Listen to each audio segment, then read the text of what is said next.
Okay, this screencast is going to begin with fighting in the West. And when I talk about the United States and the South, the Confederacy fighting during the Civil War in the West, I don't mean like the Western frontier, the Western territories. I just mean the Western states that are involved in this war, which are mainly in the South, as far west as Texas, Louisiana, and Arkansas, etc. And so overall, it's the United States, the North, or the Union's army that is much more productive in the fighting in the West. They are able to control the major waterways like they had planned to, like the Mississippi River. They eventually control the port city of New Orleans. And they're able to capture several states like Tennessee. Eventually they take others as well. But overall, in the western states of this war, the North is far more victorious. Now, total war is something that is kind of a style of fighting or a method of fighting that is used during the Civil War. It is when a nation uses all resources possible to fight, including like warfare against civilians or civilian land. So, for example, think about the South. Think about what their number one resource is, and it's their land because they're farmers. And so what we see a lot of the Union or Northern soldiers doing in the South is like destroying farmland, destroying fields, burning infrastructure down, really hitting the heart of the South, not just fighting the soldiers themselves. We're going to see this a little bit later in a huge example when William T. Sherman, who is one of the Northern generals, marches from the south of like Louisiana all the way to Atlanta, and he kind of burns and salts the farmlands and destroys farmlands on his way, and then he birds Atlanta.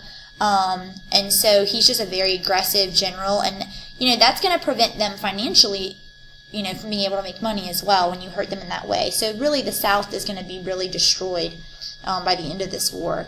And they also steal from the Southern civilians and things like that. So you have a lot of families who are illy affected from this war as well. We're also going to see that the North is more successful at mobilizing their troops. During this war, we're going to see both sides of the country, though, implement the draft in this war. And the draft, is when they were able to collect soldiers by basically like forcing the men of a certain age to enlist in the military. So young men are being forced to serve for either side in this war. And then the other thing I wanted to mention was Matthew Brady becomes he's a very famous photographer, but he becomes a very famous Civil War photographer. This is kind of the first war America's actively fighting in where photographs are so easily made and available for people to view. And it's the first time civilians are getting a really close idea or view into what war is actually like. And so Matthew Brady is that famous Civil War photographer, and here are a few pictures that he shoots throughout the course of the war.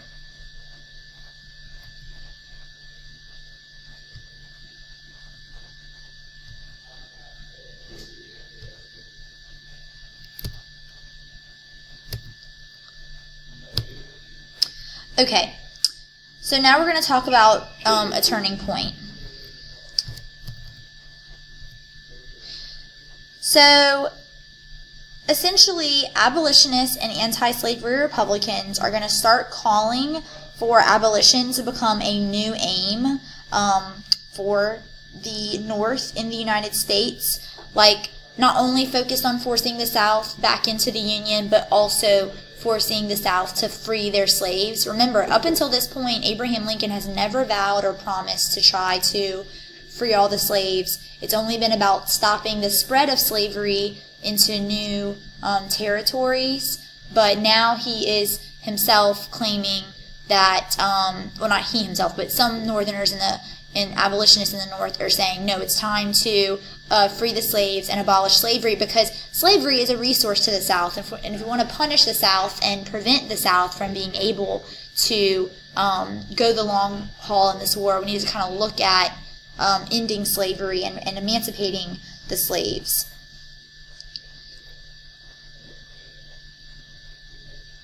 Ignore the note about Benjamin Butler on the bottom of this PowerPoint. We're not going to talk about him. But what we do see is slaves kind of becoming a resource or contraband of war, and they're going to be, basically the Fugitive Slave Act no longer applies, and any slave who's making it to the North is allowed to stay there, and they're going to be freed, and they're not going to be sent back to the South, and the Union will also free the slaves as they come to them throughout the southern part of the country during this war. Okay, we're now going to talk about the road to emancipation, and we'll end today with really our discussion on the Emancipation Proclamation and what it actually did. So, in the years 1862, we're going to see a lot of action take place during that time. What we first see is in spring of 1862, slavery is ended in D.C. So the capital city has abolished slavery. Later on that year, slavery will be outlawed in all federal territories. So any territory that hadn't yet been a state yet, so basically not the South, but all in the western region, those are all declared free territory. Slavery is prohibited in all other territories. So now for the United States, in every United States state, for the Union side, there's no slavery anywhere. And then fugitive slaves and slaves that are captured by the Union Army were beginning to be freed. So then we're going to see the document, or two documents, come to exist that you all know as the Emancipation Proclamation.